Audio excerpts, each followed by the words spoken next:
This is a Sports Catastrophe production. Hey there, Heather, ho there. It's Jeff Cutter Diamond welcoming you to another Sports Catastrophe on this day. And on this day, as you see in the newspaper article, March 18th, 1995, Michael Jordan decides to come back to the NBA. I know I missed an opportunity to do MJ as a birthday boy and all that. It wasn't a personal spite. It was just that I found someone else who was worth it. But anyway, Michael Jordan was drafted third overall by the Chicago Bulls in the 1984 season, as we all know. After Houston decided to use their number one pick on Hakeem Olajuwon, fair enough. And then Portland went number two and took Sam Bowie of Kentucky because Portland needed a center. And Bill Walton was basically on his last legs. No pun intended. So basically, there were a lot of reasons why Sam Bowie was picked ahead of Michael Jordan in the draft. Mostly because, in those days in the 1980s, a dominant center is how you win an NBA title. But not anymore. Anyway, so Chicago took Michael Jordan, and basically he did okay. His sophomore year, he suffered a massive injury, but he came back from it and even had that 63-point playoff game against the Boston Celtics, even though the Celtics obviously won that game. So basically, he was basically huge for the Bulls. 88 dunk contest over Dominique Wilkins. 89, the shot that sunk Cleveland in the first round of the playoffs.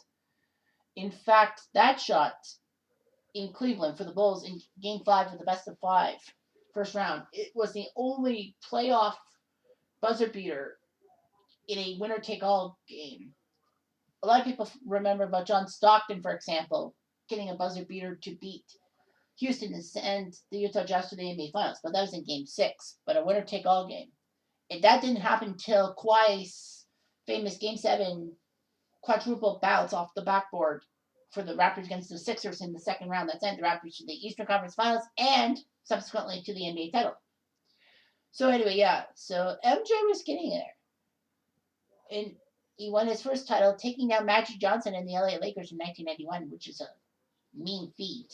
92, they took down Portland. Michael Jordan got 6 3-pointers in the first game and the shrug. And 93, taking on Phoenix, even though they lost the game in triple overtime. And John Paxson being the hero, not Michael Jordan in that series. So anyway, MJ, after a few problems, including his gambling habits and also the loss of his father in a senseless act, MJ decided to retire just hours before Game 1 of the 93 ALCS between the White Sox and the Blue Jays. Some say it cursed the White Sox, but I doubt it. The Blue Jays had all the right tools. So anyway, MJ decided to play baseball because, his father really wanted him to do baseball. So MJ basically said, hey, I'll play baseball. Why not? So in 94, he went to Double A with the Birmingham Black Barons, a farm club with the White Sox. And basically, because Jerry Reinsdorf owned the Bulls and the White Sox, he gave him an opportunity. In Double A, MJ did okay in a sense, but he was taking at-bats away from other people. However, MJ didn't travel to Birmingham games in style. He basically went on the team bus and would learn everyone's name, and basically they would be enjoying the fact that MJ basically is a superstar. So basically MJ would play baseball. He went to the Arizona Fall League and got a little better, but he refused in 1995 to cross the picket line and be part of a replacement player scheme that baseball was going to do because of the baseball strike. So basically, his refusal to cross the picket line was huge, and he decided to go back to basketball because he still had the competitive drive. MJ always said that when he lost that drive to be competitive in basketball, he doesn't want to play basketball. But he got another competitive drive, and guess what? MJ is an icon. So MJ did that 2-word press release, I'm back. He got his number to be 45. 23 was still in the Raptors. So basically, he wore number 45 and basically helped the Bulls do well. A couple of days later, the Bulls took on the Knicks in a nationally televised game. I think it was on TNT. I don't think it was NBC, but anyway, MJ pounded the Knicks for a 50-plus point game. Although the Bulls would lose in the second round to the Orlando Magic, MJ's style was back. He returned to wearing number 23 and basically got the Bulls to yet another three-peat, 96, 97, and 98. Winning 6 titles and then deciding to retire as a player, hopefully for the last time. But no, his competitive spirit still was there as part owner of the Washington Wizards. So he played for Washington. It's sacrilege. I mean, if MJ's going to play, he should be playing in Chicago, not in another team, even if he was part owner. So basically, MJ played for Washington, stuck it up a little bit. Washington didn't really have good teams. He was mad at Kwame Brown for not playing well. And he freaking drafted Kwame Brown first overall. Like, guy regretted it, I hope.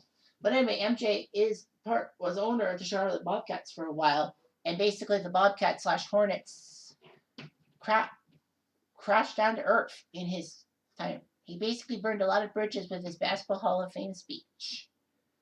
MJ is just a critical player, and a lot of people are highly critical. Now, the question on everyone's lips was that was the NBA basically forcing MJ to sit out because of his gambling problems? Some signs point to yes. But the fact of the matter is, at the end of the day, his father, who was a lifeblood for his son, and basically saw her son's first 3 NBA titles died. I mean, like, a loss of a parent is huge and all that. Take me, for example. I mean, I lost my dad last year on Leap Day, and basically it still hurts. But I didn't like quit anything and go to do farming and all that, like to honor my dad because my dad was a good farmer. Obviously, I can't farm because my coordination sucks and hay fever ruins things. But anyway, yeah, I can understand why MJ wanted to play baseball because of his dad, and that's all there is to it. The gambling thing might be a hit or miss, but basically there's a lot of things going on. So I'm just going to say he wanted to play baseball because of his dad, not because of his gambling problems. Anyway, I'm Jeff Diamond. I do.